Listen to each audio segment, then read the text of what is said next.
another episode of Going All In, Get the Edge You Need to Succeed. I am Dr. Erin McKinley, and today we have another awesome spotlight session with Dr. Rachel Fournet and Kathryn Fakier from the Masters and GI program at the Franciscan Missionaries of Our Lady University, otherwise known as FranU, here in Baton Rouge, Louisiana. Welcome. Welcome everyone. Thank you for having us, and we'd like to get started by giving you a little information about each of us, and then we'd like to explain our program, show us some of our options and features that we offer, and just have fun, and then give us some questions so we can answer any questions you might have. So basically, I'm Dr. Rachel Fournet. I am from Broussard, Louisiana, and went to the University of Louisiana, which was called Southwestern Louisiana, when back in the day.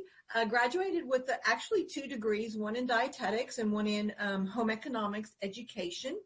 I then went into an internship program at the VA hospital in Houston and got my master's at Texas Women's University. My research was on malnutrition in the hospital patient.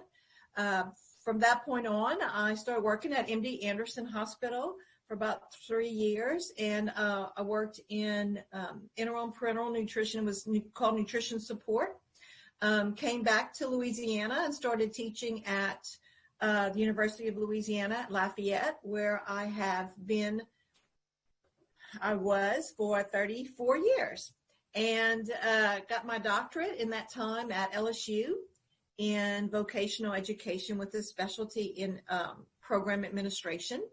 I sort of retired, but then the next year came to work at FranU to develop a internship and master's program, which I've been having a bunch of fun with. We are in our 4th year of students and doing really great.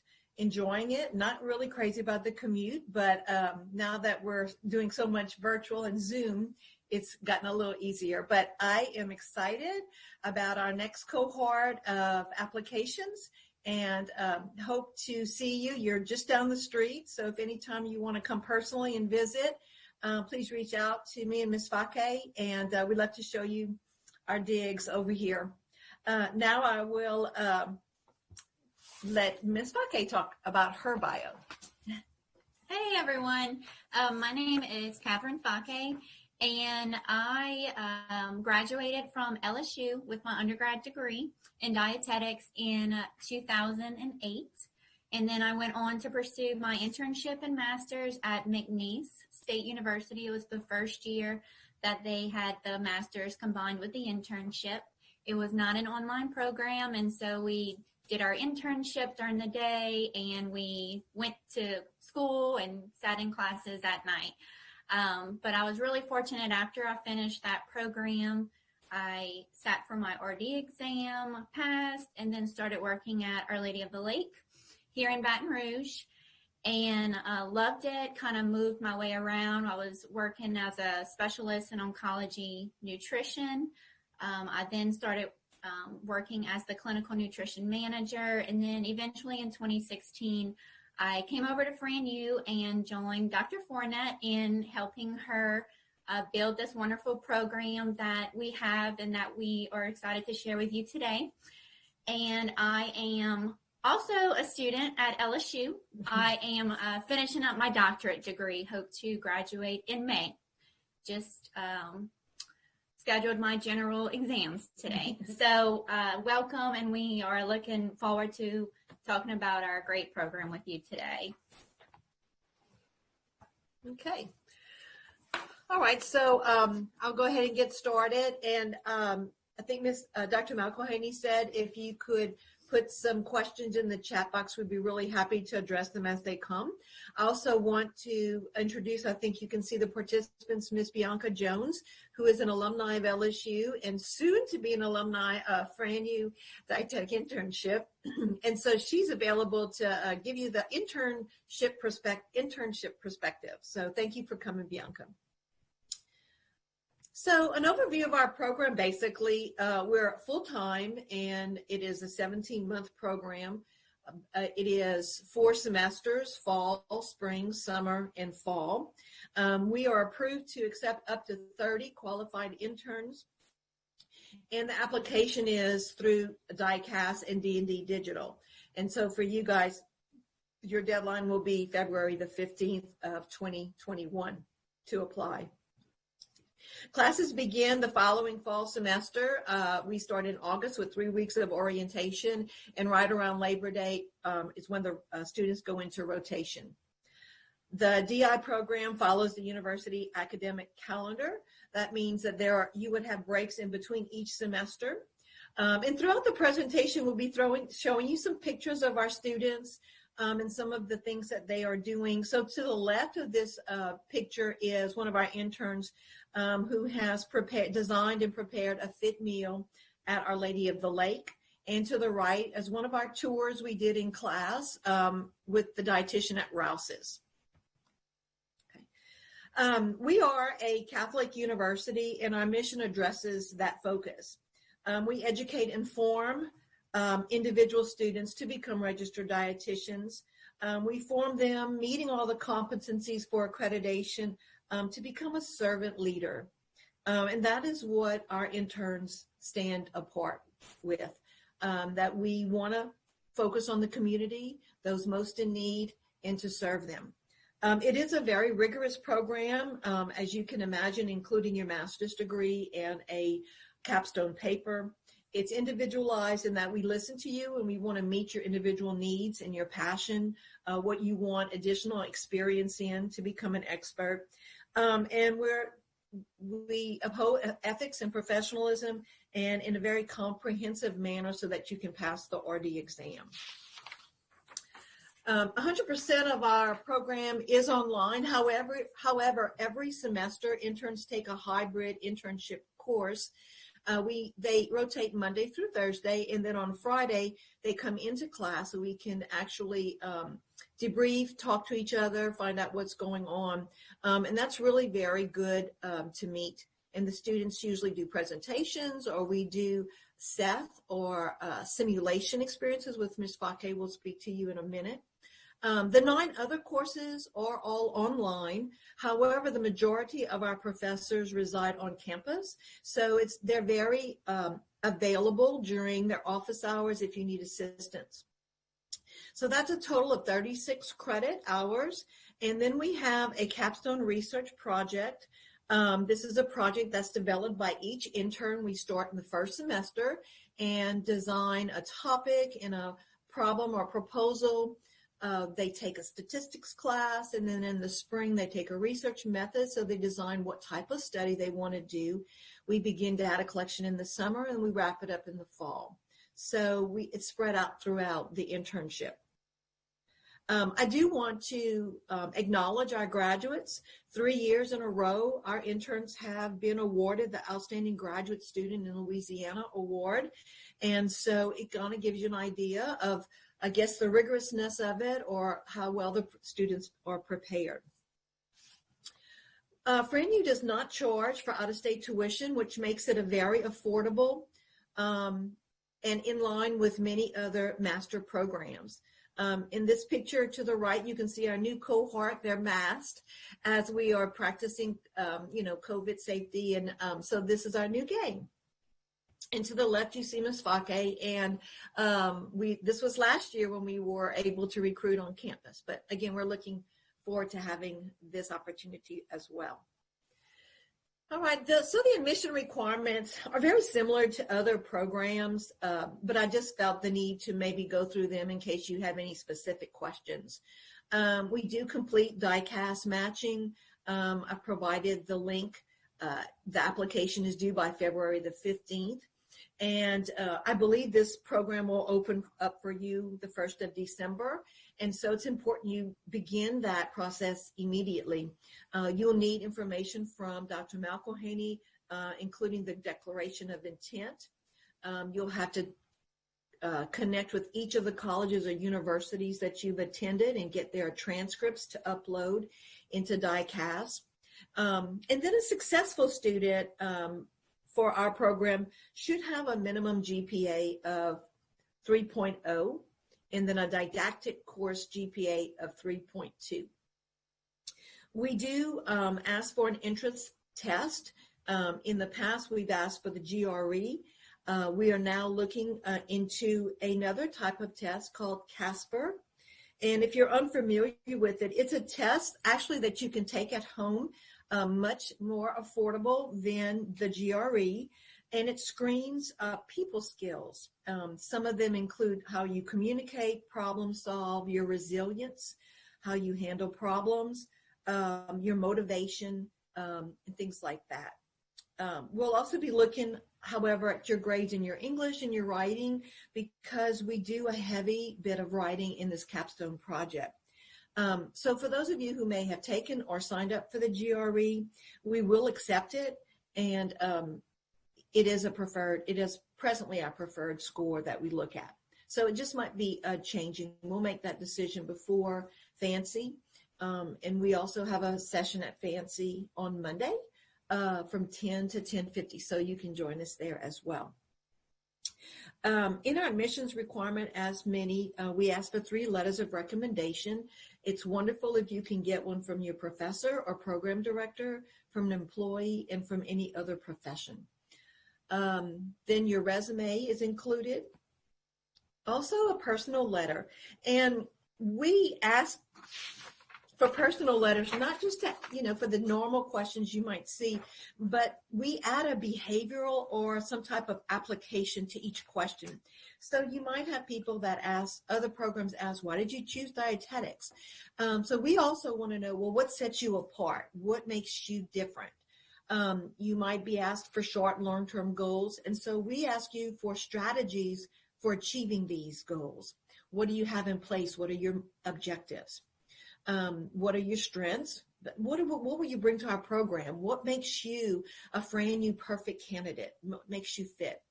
And then for your past experiences, how have they prepared you? Sometimes our experiences may not be that great, but they really prepare us in different ways. Who has impacted your life the most, and how, in what way? And what about FRANU draws you to our internship? So, of course, that takes a little study on your part to review our program. Our website is www.franu.edu/MSNS. And we provided our brochure to Dr. McKinley, so it's presented in there for you to get even more input. We also have our handbook in there and our writing style manual that we just developed. So it gives you a lot of information about who we are. Lastly, we also require a $40 non-refundable application fee, and this application fee comes with a cover sheet.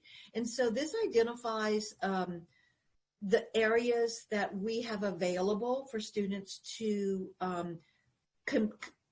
do their main clinical and food service rotations. And so we would like your preferences list in a ranking. At this time, we have our Baton Rouge campus, our Lafayette campus, and Gonzales. These are our 3 locations. So we'd like to know what your preference would be. We request an 8 to 12 minute video that or YouTube that addresses certain interview questions. And again, be sure to answer each question thoroughly, within this time period. We really enjoy watching them, so do put your best foot forward. We also register, after this point, you register with D&D Digital, and then wait for matching. If a student matches with DICAS to FRANU, you will automatically entered into the graduate program.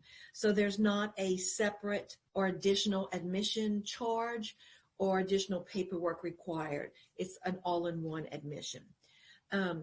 Also, you must complete the Master's of Science to earn your verification statement, and you must complete the internship to get your master's. Well, not really. No, you can get your master's alone, but to get the master's in internship and the verification statement, you have to do both. Okay. All right, Kathryn will now discuss some internship experiences. Thank you, Dr. Fournet. So Dr. Fournet went through all of our mission, our mission requirements. And so now I want to shift the focus a little bit to talk about the fun stuff, the internship experiences and everything that we offer here at FranU. So our first slide, Dr. Fournet mentioned SETH, and what that stands for is the Simulated Environment Teaching Hospital. And it's a hospital that we have here on campus. It's actually a building that was turned into to make it look like a hospital. And we have different hospital rooms. You can see in the pictures here, we have a pediatrics room in the top left corner. We have a medical room, an ICU, critical care room. In the middle picture right here, this is our outpatient clinic room. And actually our students right here are practicing with our telemedicine court. And so they're actually talking to patients or the registered dietitians on the other line through the telemedicine court. And then the other picture is another outpatient counseling session. And right here, Bianca is actually featured right here. She was our patient and she was getting a renal diet education. And so we feel that SETH is a very unique experience that we are able to provide to our students, and we feel very blessed that we are able to do that. We are housed within the School of Health Professions, and so we have other professional students that are in the same clinical program as you, and they're attaining a degree in physician assistant studies and physical therapy and nursing. And so we are privileged to be able to do simulations to mimic what really happens in a hospital or a clinical setting. And it's so we term that IPE. It stands for Interprofessional Education. And so we do a lot of work here at SETH. Our interns rotate through diverse settings, and our concentration is on community nutrition. We feel that community nutrition is a perfect fit for our organization because our mission is to serve those most in need. And those most in need is our community. And so you can see here these pictures. We are going out into our community to serve those most in need. And so we have what's called a service learning project every year where our students actually partner with a community organization to develop educational materials and then to actually go out in the community and present these educational materials. And so that's what you see here. We also have farmers market tents that we do once a semester. Unfortunately, this semester we cannot do it because of COVID, but we are hoping that that comes back next semester. And so we have very diverse settings in hospitals, other specialty clinical areas like outpatient oncology clinics, diabetes, renal, bariatrics, geriatrics. So we have a total of 16 weeks dedicated to clinical settings. And then we have food service management settings, we have community settings, and we also have private practice and community health and wellness settings. We have a variety of food service and clinical experiences to offer the students. And so you can see here, we have students that actually at the top left, this is Megan Mulholland. She is one of our recent graduates. She was performing a cooking demonstration at her, the specialty clinical center PACE, which is our geriatric center. So she was performing a cooking demonstration for those geriatric participants. We do, our interns complete what's called a fit meal at their food service rotations. And so that's kind of the culmination of your food service rotation, where they execute a meal, a 3 or 4 course meal under a certain amount of calories. It must meet nutrition requirements. And they do a quantity food service from start to finish. And so that's a really fun meal. The students have a lot of fun with it, and it's a great experience for all. And here in the middle, you see this is also one of our recent graduates, Jamie. She was performing a nutrition-focused physical assessment on Victoria, who is our mannequin who is pregnant. So that's our pregnant mannequin. So here's the rotation breakdown, is I'm sure what all of you are wanting to know. And so we have a total of 46 weeks that students rotate through. And when you think about 46 weeks, you know, oh, that's not a lot, or you might be thinking that is a lot, but our program is a 17-month long program, and 46 weeks of those are rotation experiences. And that's because, like Dr. Fournet said, we do adhere to the academic calendar. And so you do get breaks, semester breaks, you get time off, Monday and Tuesday off for Mardi Gras, you know, you get Monday and Tuesday off for fall break. And so anyway, you rotate 46 weeks total, and the hours total up to 1,524 hours. Our accreditation says that students must have a total of 1,200 hours to graduate, and our program has well over the 1,200 hours. We have over 300 more hours than what is expected or required. And so we feel that that not only offers the students more opportunities to see the different areas that of practice that registered dietitians may be in, but it also gives you more experience and more confidence to be able to enter the workforce as an entry-level registered dietitian and pass that RD exam on the first time. So we really, you know, feel that our curriculum and our breakdown prepares the students to do that. And so you see here, our main percentage makeup is clinical. And so you may ask, well, I thought your concentration was in community. Our focus is on community nutrition because of all of the service learning and community service hours that we do. Our students are required to, in addition to all of the hours for the internship, required to do 12 hours of volunteer service learning experiences each semester. And then through our service learning assignment or project, that is how we chose community nutrition as our focus. But we do acknowledge that clinical is the majority of the breakdown of questions on the RD exam. And so we want to prepare you for that clinical experience to be able to apply it to your RD exam. Then you'll see the second biggest percentage is community nutrition. So 10 weeks of community nutrition. We have 6 weeks of food service management, including 2 weeks in school food service. We have 6 weeks of continuing education and professional development. And so that is 3 weeks of orientation, which the third week being, we call it orientation intensives, where we rotate through our skills lab and help prepare students to begin rotations the following week.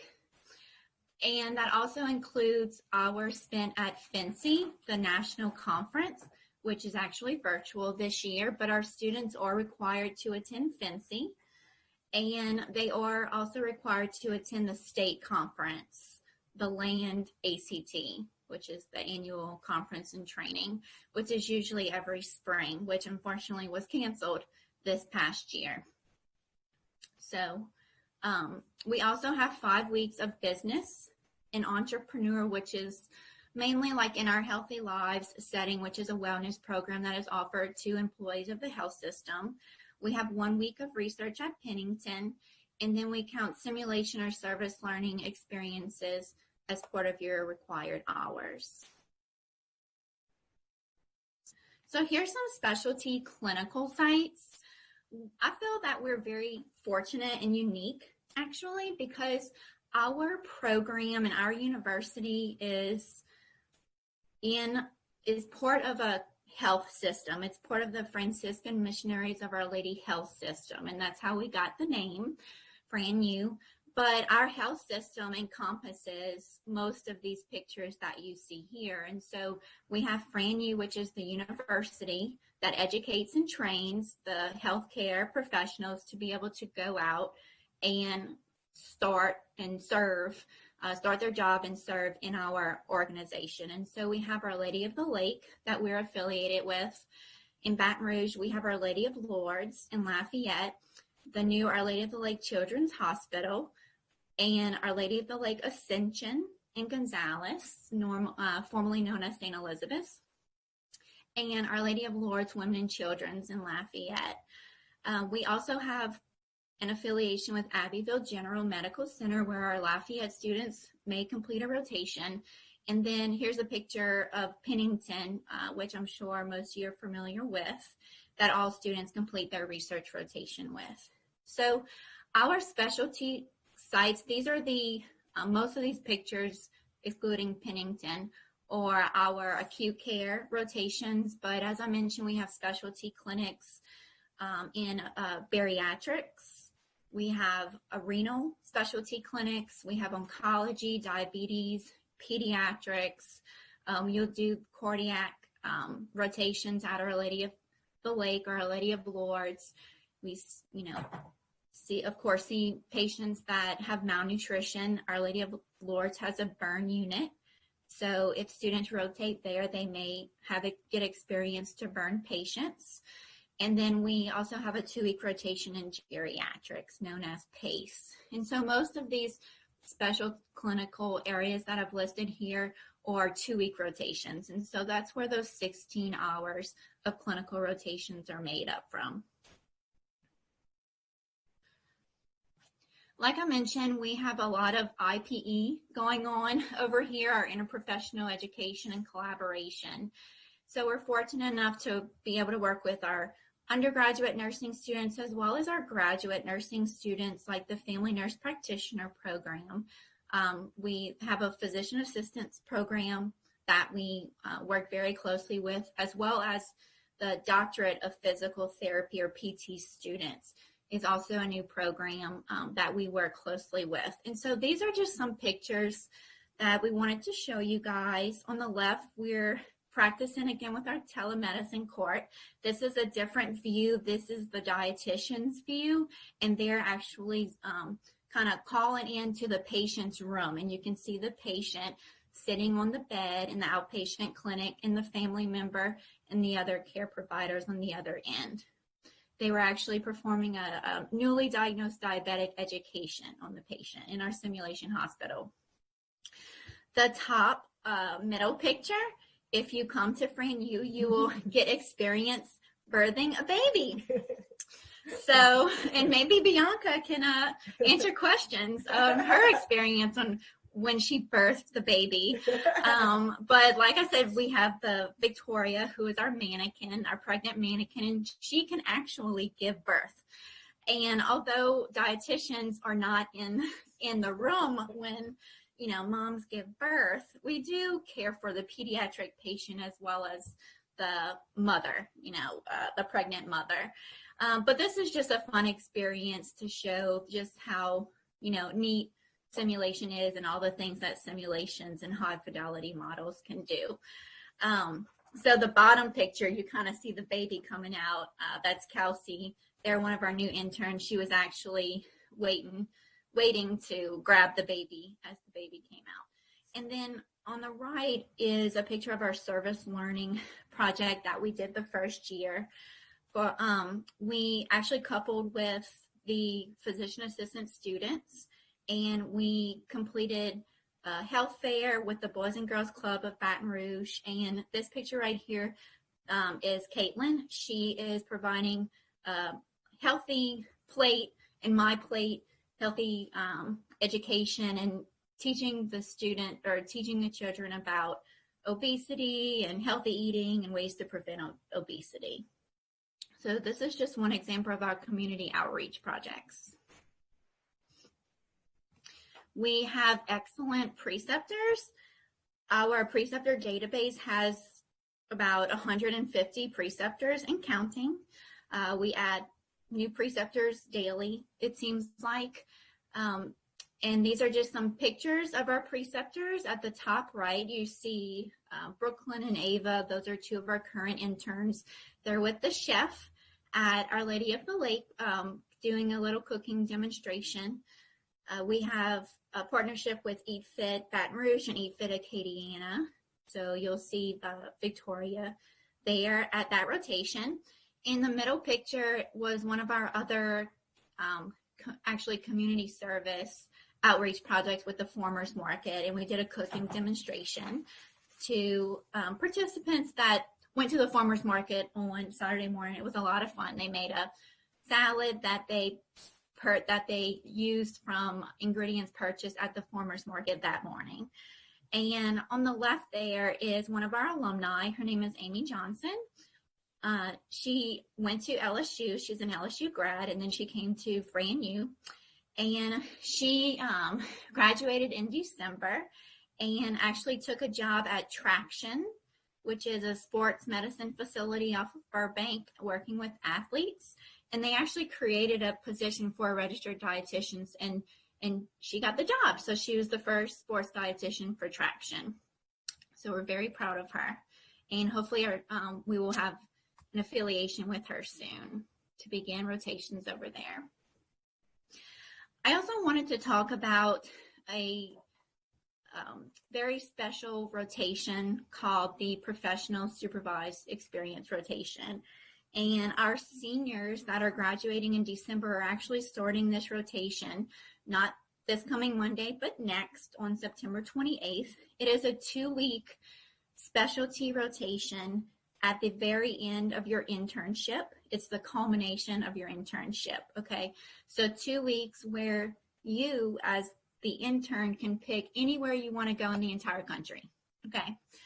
So whatever your interest is, whatever you want to see, if there was something in the internship that, I feel like we have a large variety of rotations, but if there was something that you felt was missing, you can go and seek out that site and, spend 2 weeks over there.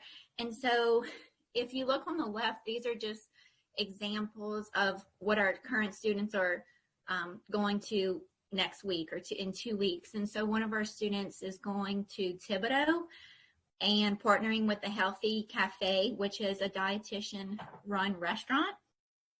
One of them is going to Auburn University and going to their wellness center. One is shadowing the registered dietitian with Rouse's because she has aspirations of being a retail dietitian. And actually one is partnering with a dietitian who works with the Army. And so there's a lot of opportunities. The opportunities are endless. We've had lots of students have interest in sports nutrition. So we do offer a rotation with LSU sports as well as UL sports nutrition. But if they have that desire, they can do additional sports nutrition rotation. So actually Amy, in the slide before, she went to the University of Texas at Austin for her professional experience. We've had students rotate with New Orleans Saints and the Pelicans, Tennessee Volunteers. We've had students go to Arkansas Children's Hospital if they have an interest in pediatrics. We've had students go all the way to California to do their staff experience. And so it's a very unique opportunity, and the sky is the limit for you. Okay, so I'm back again, and just to back up what Ms. Fakier said, in this 2 weeks professional staff experiences, specifically she talked about Amy. Well, Amy got a job. She did her staff relief in sports. She got a job in sports. The two students who went to Arkansas Children's are both now working in pediatric facilities. So it's also an opportunity for you to get your feelers out. And one of the students who went to California also got a job working in California. So I hope that that is intriguing to you, because I think it's very beneficial. So I want to just kind of conclude with just our final remarks of our opportunities. There are 43 competencies for registered dietitian nutritionists that must be completed for you to get a verification statement. And these 43 competencies are planned through objectives and rotations that Ms. Fakier has shared with you. We offer numerous learning formats such as lecture, hands-on learning, laboratory demonstrations, student presentations, even virtual formats with this COVID. We offer different teaching styles for different learners that match the learning format.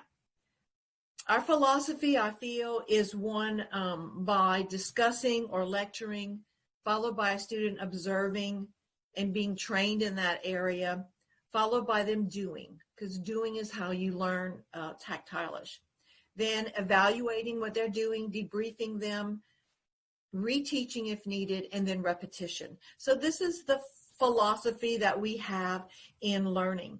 We follow Bloom's taxonomy, which increases the level of complexity and specificity in each of the learning domains. So it does progress as you go through. And I didn't mention this earlier, but our curriculum is pretty heavy in the first fall and spring with 13 credits each hour, each semester. And then it lightens up in the summer and then again in the fall because the rotations become a little more difficult. And we want you to have opportunity to learn. Another type of education opportunity mentioned is FANCY. And then the 2 last weeks of Professional Supervised Experience, just mentioned. Our alternative environments include virtual rotations. We do that with WIC, with renal dialysis, and what other one? I think that's it. Oh, I know, and PACE. It's these areas that we can't go to right now. And then, of course, Zoom lectures, which everyone is now very familiar with. Okay, so one example of where Bloom's taxonomy is used is in our Nutrition Skills Lab. In here, a student reviews and expands on topics that might have been introduced in their undergraduate studies. But in internship, the intern applies the knowledge and progresses to a higher level in preparation for rotations.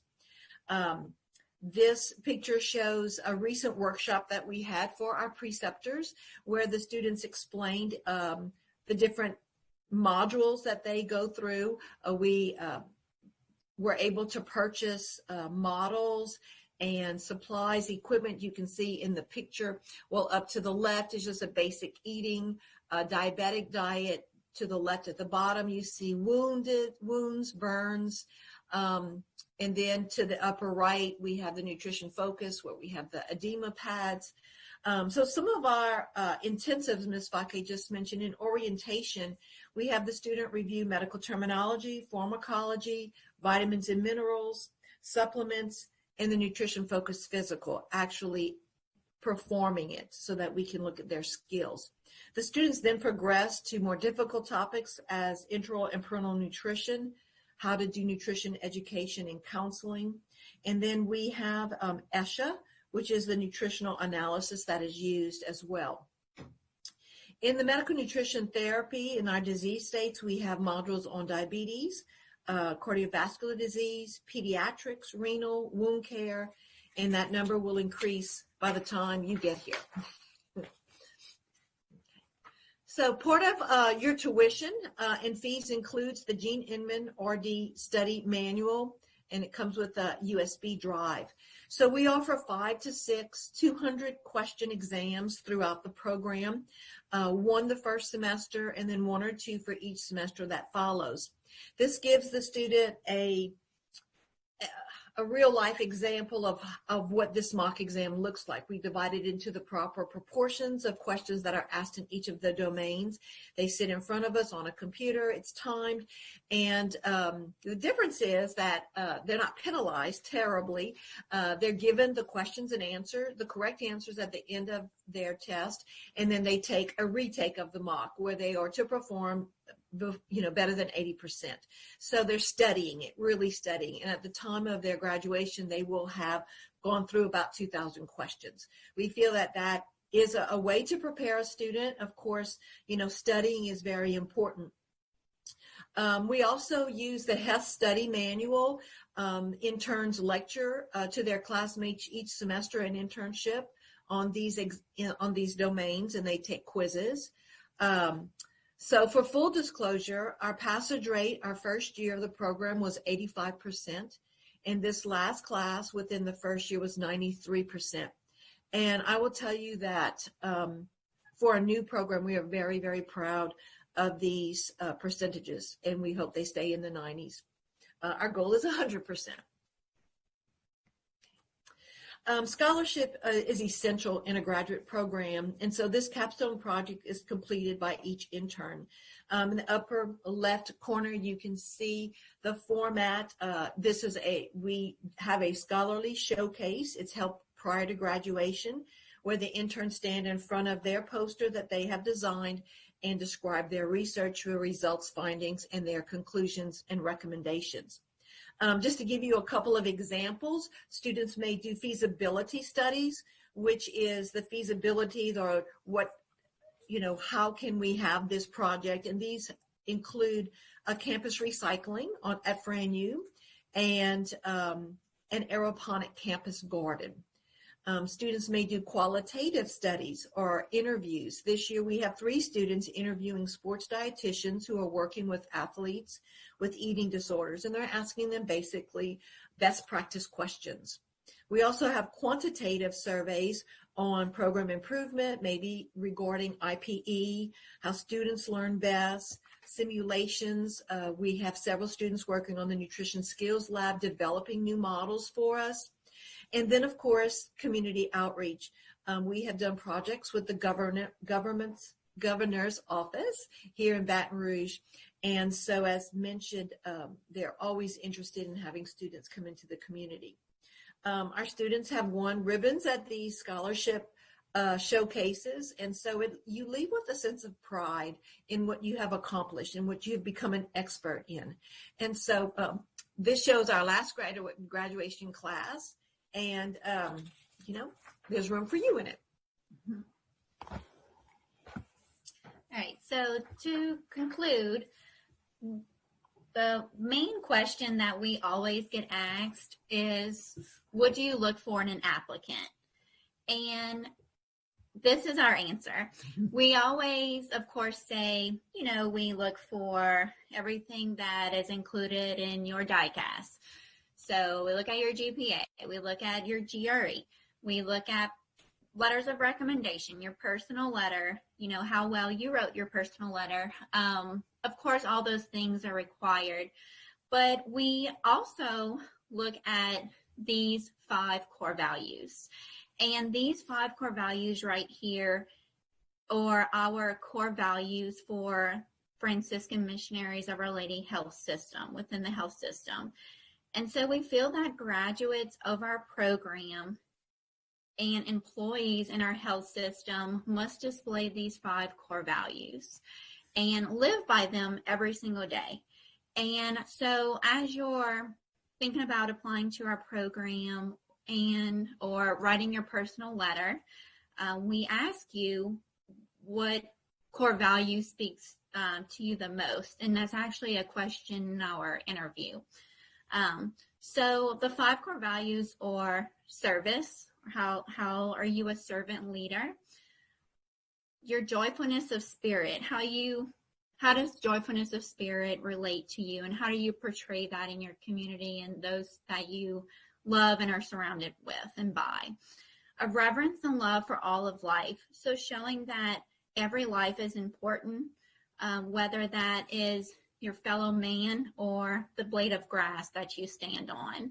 That reverence and love for all of life is a St. Francis value.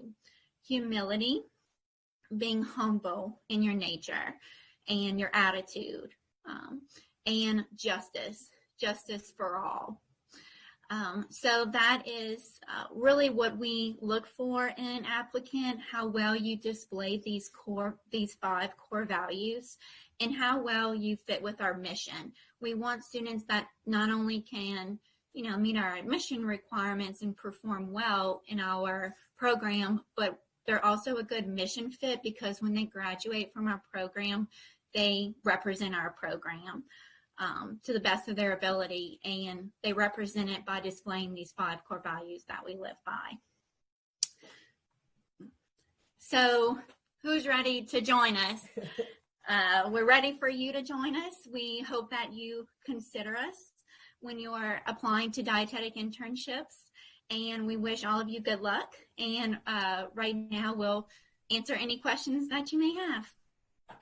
All right. Thank you so much for that very informative presentation. So I'm going to go ahead and do the 5 questions that I ask all directors for each one of these spotlight sessions. And they're questions that I compiled with the help of some of the students in our program. So the first one is there a particular thing that you just love to see when you're reading a personal statement? What are things you love to see? I love to see our questions answered specifically in order. Yeah. And I know Ms. Fakier's answer is that she loves good punctuation and grammar. I mean, it should be something that the student has had someone else read, and take your time with it. Have someone in English, have someone at your school. You know, we like to see a perfect letter, to be honest. I also really want to see something genuine. I don't want to see something that everyone says, be yourself, show your humility, show what your faults are. We would like to see what weaknesses are so that we can help. And, you know, we'll read them and say, oh, we can help this student, or this is a great fit for us. So that's kind of my answer. Mm-hmm. Ditto. All right, perfect. So this next one is a true or false question. An applicant's resume should always be 1 page and 1 page only. I'm going to say false. To say true. I was taught in school that is true. But, I mean, I guess it depends on how qualified and well-versed this student is. You know, we were actually talking about resumes yesterday. Like, is a resume really required? You know, but if we don't want CVs and, you know, dossiers, but if you can't fit everything on 1 page, then I think 2 pages is max, you know, but 1.5, I think is okay. I think this is the only chance the student has to really sell themselves. So if you shorten them by a page, then they may not be telling us everything we want to know to select them. So I go with 1.5 pages to 2. Agreed. All right, perfect. That's good advice. So the next question is, what is one thing that an applicant may do, and this could be in their application, in their interview video, maybe meeting them in person if they come visit. What is one thing that would be like a total deal breaker for you, where it would be a red flag and you would not want to take them or rank them? Wow. Or maybe has something happened where you were just like, no. I guess just not, well, if they come and meet with us, they're showing initiative. And so I feel like that's a good first step. You're showing initiative and your interest in our program. But I guess just taking that extra step and just kind of selling yourself to us, you know, and likewise, we're selling ourselves to you, but you sell yourself to us. But as far as a deal breaker, nothing has happened yet. And I don't know of Dr. Fournet has more experience with students, so she may have. I mean, I will tell you, the minute you said that, this popped into my head. This was a decade or so ago. And by the way, this student who I did not select did get selected and is a wonderful dietitian. But one of our questions we asked, which we don't ask here, is what do you consider being late if you were going to a rotation? And, you know, what excuses would there be for being late? And her answer was like 4 hours would be late. And I thought, I think you've missed the whole day, you know. So that was kind of, and I said, and I repeated, like, are you sure? Yeah, 4 hours, that's pretty late. I'm like, okay. And I thought, no. I mean, you know, 10 minutes. Some people answered 5 minutes before I'm supposed to arrive would be late. I'm like, okay, I like you a lot, you know. So I think Yeah, that's a really hard one. I think that if a student does not want to abide by St. Francis's virtues or have that openness in her heart, of course, you don't always see that. We're a pretty good judge of characters, though, and I would probably just come out and ask, how do you feel about this? Before I would say absolutely no. I'm pretty confrontational if you can talk to people. If there's something that comes, I'll say, am I reading you wrong, or is this true? So I don't think anything really is a big deal breaker. I mean, we'd have to talk to them. Yeah, as Dr. Fournet was saying that, something came to mind when for a student, but I was previously the clinical nutrition manager at the Lake, and we had an interview one time, and she looked great on paper. She check, met all the requirements. We're really excited to interview her, and she came, and I just felt that her interview, she did not fit with the mission of our organization. And like I mentioned, we strive to find students that are mission fit, to display those core values, and just something about her interview and just how she came across, I felt that she wasn't a good mission fit for us. And so I feel like if we met face to face, or if something came through in your personal statement, that would be a red flag as far as you would not be a good mission fit, then that is a deal breaker for me. I almost look at that more heavier than you meet all of the admission requirements. Dr. Fournet kind of looks at, do you meet GPA, this, and this, and I look more holistically like, are you a good mission fit? So we balance each other out well in that respect. All right, great. So my fourth question, what is one area of the program that you are actively working to make even better for your interns? I think I can answer that real quick, and then Kathryn can give her. We're finding that a lot of students are not able to work in hospitals or, establishments with dietitians these days because of you can't even volunteer actually anymore. And so we're really working hard to prepare them before they get into internship through the Nutrition Skills Lab, through giving assignments before they even show up. In the summer, we give them pre-study stuff so that they feel prepared, because we feel they don't have the application process. They're learning in undergraduate. I don't mean anything directed to that, but they don't really know the real world just yet. So that's one thing I'm working on. And then on the back side, really working hard to get our passage rate as high as we can. I would agree with. And Kathryn works on objectives all the time, strengthening them, not making them busy work, but very applicable, shortening them so that when they're in there, they're just not worried, I have 15 objectives to do this week, but what can I learn? What can I observe? What can I pick up from this dietitian? What can I suck in?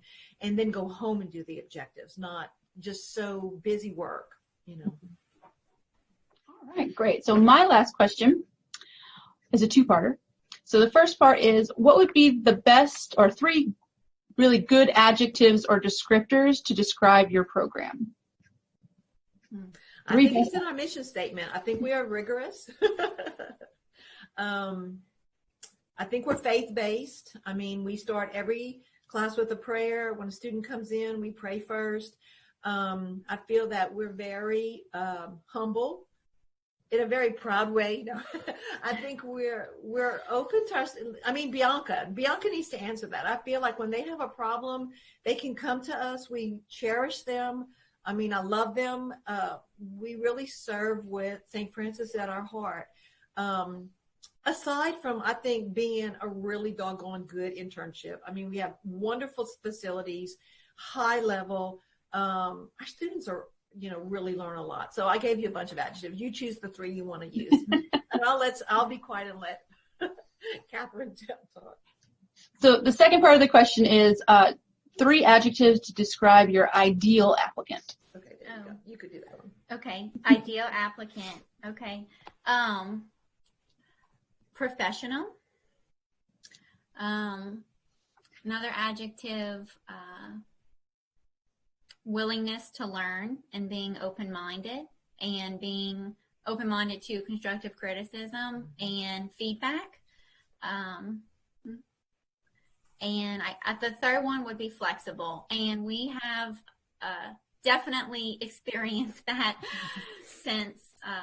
since COVID in the spring, I see Bianca smiling because during the summer when I met with the students, that was like something that I kept drilling in the students, like, thank you for being flexible. Thank you so much for being flexible, because really during COVID, when COVID hit, our students got pulled from rotations. It's like, okay, you're done right now. You cannot enter. First of all, we didn't want our students in rotations when they could possibly get exposed to this virus. But then second of all, most of our affiliates did not allow students in, or visitors, they let family members, much less students.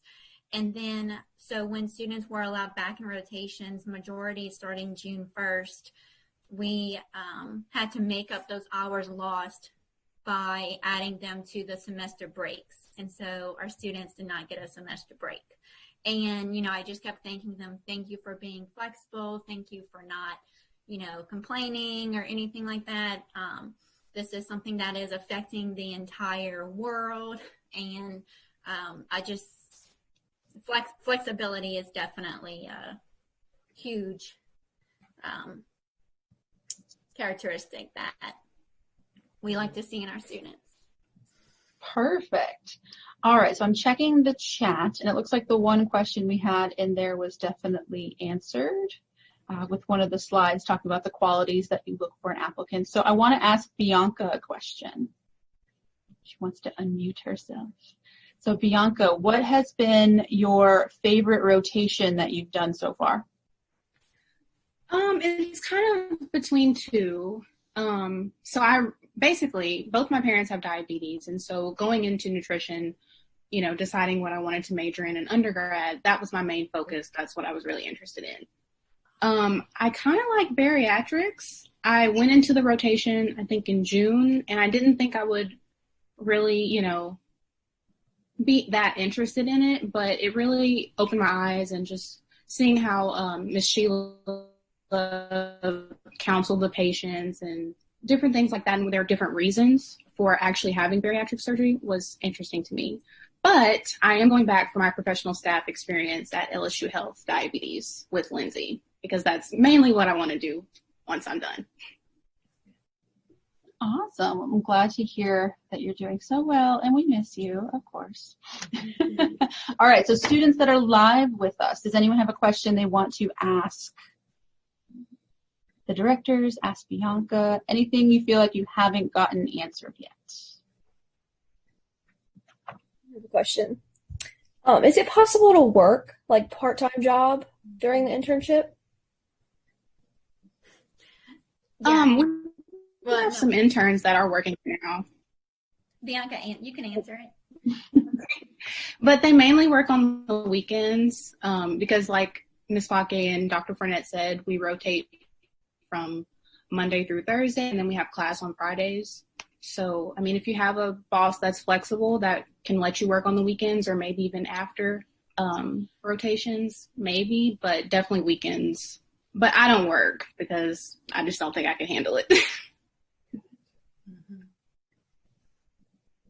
We don't encourage it, but we understand that you have to pay your bills and eat, and live.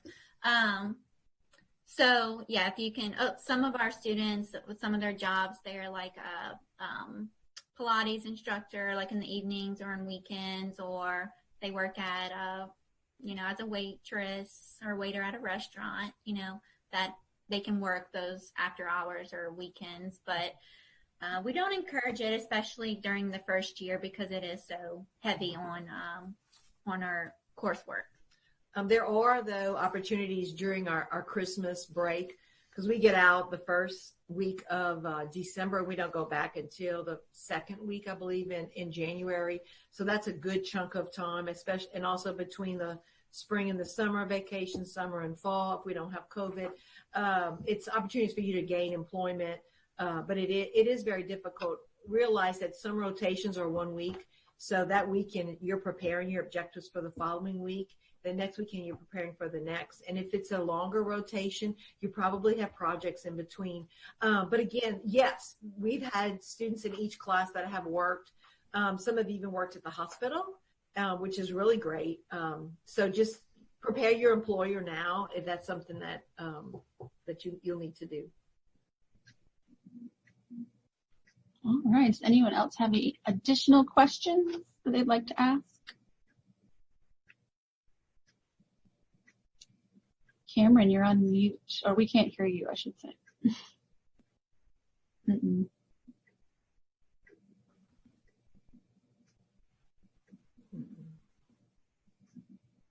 If you want to type it in the chat, I will ask a question while we wait for your question. So what are some video tips you can give applicants? Oh, we love those things. Okay, so I guess some of the funniest ones is if you sit on an unmade bed to do your video, like I'm looking at your pillow and stuff. It's distracting. We've seen beautiful ones where they're sitting at a table with a bowl of fruit. I love that kind of stuff. One was sitting in front of a fan, so every other minute her hair was blowing. That was kind of funny. Cats jump up on her lap. One had a cat walk across. And the cat still does that in our Zoom meeting, so we didn't disqualify any of them.